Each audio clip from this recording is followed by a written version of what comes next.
તાજેતરમાં રીબડામાં એક યુવક અમિત ખૂટે કથિત હની ટ્રીપ કેસમાં ફસાતા પોતાની વાડીએ ગળાફાંસો ખાઈ આત્મહત્યા કરી લીધી હતી।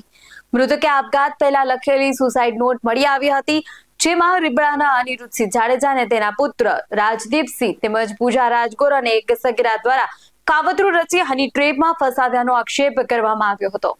આ ઘટનાને પગલે પોલીસે સુસાઇડ નોટના આધારે ગુનો દાખલ કરતા ચકચાર મચી ગઈ છે અને આજે અનિરુદ્ધસિંહ જાડેજાને મોટી સંખ્યામાં ટેકેદારોએ ટેકો જાહેર કર્યો છે। શું છે સમગ્ર મામલો, જોઈએ આ અહેવાલમાં। નમસ્કાર, BS9 TV ન્યૂઝમાં હું છું આપની સાથે જાસ્મીન। આ પ્રકરણમાં અનિરુદ્ધસિંહ સહિતનાઓએ રાજકીય કિન્નાખોરીમાં ખોટી રીતે ફસાવી ગુનો દાખલ કરાયાના આક્ષેપ સાથે મોટી સંખ્યામાં ટેકેદારોએ આજે રાજકોટ કલેક્ટર કચેરી ખાતે આવેદનપત્ર પાઠવ્યું હતું।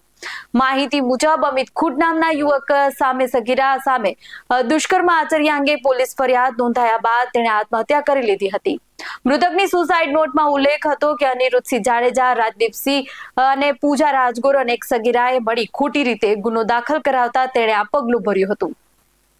મૃતકના પરિવારજનો અને સમાજના આગેવાનોએ જ્યાં સુધી અનિરુદ્ધસિંહ સહિતનાઓની ધરપકડ નહીં થાય ત્યાં સુધી મૃતદેહ સ્વીકારવાની ના પણ આપી હતી અને ચીમકી ઉચ્ચાર્યા બાદ પોલીસે તાત્કાલિક ગુનો દાખલ કર્યો હતો।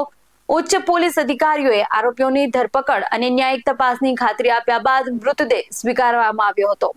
આ ઘટના સંદર્ભે અનિરુદ્ધસિંહ અને તેના પુત્ર રાજદીપસિંહે સોશિયલ મીડિયા દ્વારા ટેકેદારોને સાથ સહકાર આપવા અને રાજકોટ કલેક્ટરને આવેદનપત્ર આપવા અપીલ કરી હતી, જેના પગલે આજે બહુમાળી ભવન ખાતે મોટી સંખ્યામાં ટેકેદારો ઉમટી પડ્યા હતા અને કલેક્ટર કચેરી ખાતે આવેદનપત્ર પાઠવ્યું હતું। ગોંડલ અને રીબડા વચ્ચે ઘણા સમયથી રાજકીય તણાવ ચાલી રહ્યો છે, જેના ભાગરૂપે રાજકીય અદાવતમાં ખોટી રીતે આ કેસમાં ગુનો દાખલ કરાવી ફસાવવામાં આવ્યા છે। તેમણે મૃતકની સુસાઇડ નોટ તાત્કાલિક FSL માં મોકલી ન્યાયિક તપાસની માંગ પણ કરી હતી। જય માતાજી। અત્રે ક્ષત્રિય સમાજના બધા આગેવાનો, યુવાન આગેવાનો એ મર્યાદિત સમયમાં રાજકોટ જિલ્લામાંથી ખાલી આવ્યા છે અને કલેક્ટર સાહેબને આવેદનપત્ર આપવાનું છે કે અનિરુદ્ધસિંહ વિરુદ્ધ જે ગુનો દાખલ થયો એ ગુનામાં તટસ્થ તપાસ થાય અને પોલીસ તપાસ કરી રહી છે। હજી પોલીસે એનો ઉકેલ જે છે એ કઈ જાહેર નથી કર્યો કે આમાં ગુનેગાર છે કે નથી। હજી ઓલા યુવતીનું પણ દુષ્કર્મ નું જે મેડિકલ ચેકઅપ ને થવું જોઈએ એ કદાચ થયું હોય તો મને ખ્યાલ નથી, પણ એની હજી એક ખોટી ફરિયાદ કરી છે, સાચી ફરિયાદ કરી છે। એ તો પોલીસ તપાસ કરે જ છે અને પોલીસ ઉપર ભરોસો રાખવો જોઈએ। પોલીસ ઉપર માત્ર ધોવાનો કઈ મતલબ નથી। પોલીસ અને ન્યાયતંત્ર ઉપર સંપૂર્ણ ભરોસો છે, ભૂતકાળમાં હતો, આજે પણ છે અને દરેકને પણ હોવો જોઈએ। એટલે આજે અમે આવેદનપત્ર એ હેતુથી આપી છે, તપાસ કરો, ગુનેગાર હોય તો 100% સજા થવી જ જોઈએ। અમે કોઈનો એવો બચાવ કરવા માંગતા જ નથી કે ગુનેગાર છે તો એને છોડી દો। ગુનેગાર હોય તો તમે યોગ્ય તપાસ કરો, તપાસમાં જે ખુલે અને તપાસમાં જે આગળ વધે અને પોલીસ જયારે એના રિપોર્ટ જાહેર કરે યુવતીનું પણ દુષ્કર્મ વિશેનું અથવા સામે અનિરુદ્ધસિંહ પર ફરિયાદ જે થઈ છે એ ફરિયાદમાં પણ તપાસ કરે। સુસાઇડ નોટ મળી આવી છે, સુસાઇડ નોટમાં અલગ અલગ અક્ષરો છે એવું એમનું કહેવાનું થાય છે। મેં વાંચી નથી પણ મીડિયા મારફત મેં વાંચી છે, તો એમાં પણ જો એમના હસ્તાક્ષર હશે અને હશે તો એના પણ ઘણા બધા કારણો છે। એના આત્મઘાત કર્યા પહેલા એને દુષ્કર્મ ન કર્યું હોય તો એને સામે આવવું જોઈએ અને કેવું જોઈએ હું નિર્દોષ છું અને નિર્દોષ માણસ હંમેશા સામે જ આવે, આવું પગલું જ ન ભરે।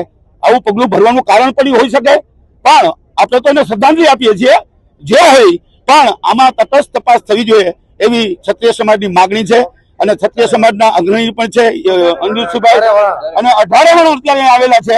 મેમણ સમાજ, મુસ્લિમ સમાજ, એ પણ હજુ સામે દલિત સમાજ, તમામ 18 વર્ણમાં તમામ આવી ગયા। આ ખાલી એક ક્ષત્રિયની ઓલી નથી, આ રેલી નથી, આ આંદોલન નથી, માત્ર આવેદનપત્ર કલેક્ટર સાહેબને આપવાનું છે અને એને પણ તમારી સમક્ષ વિનંતી કરવાની છે। જય માતાજી। આ તદ્દન ખોટા પાયા વગરના આક્ષેપો કર્યા છે તેની કાયદેસર કાર્યવાહી તપાસ થવી જોઈએ અને અમને પોલીસ તંત્ર ઉપર અને ન્યાયતંત્ર ઉપર સંપૂર્ણ ભરોસો છે। અમે અનુભાઈના સમર્થનમાં રેલી કરેલ છે, કાયદેસર કાર્યવાહી થવી જોઈએ। આ વિશે તમારું શું માનવું છે અમને કમેન્ટ કરીને ચોક્કસથી જણાવજો। આવા જ વધુ અહેવાલો સાથે મળતા રહેશું। અમારી YouTube ચેનલને સબસ્ક્રાઇબ કરવાનું અને અમને Facebook અને Instagram પર ફોલો કરવાનું ભૂલશો નહીં। બાકી અવનવી અપડેટ્સ માટે આપ જોતા રહો BS9 TV ન્યૂઝ। નમસ્કાર।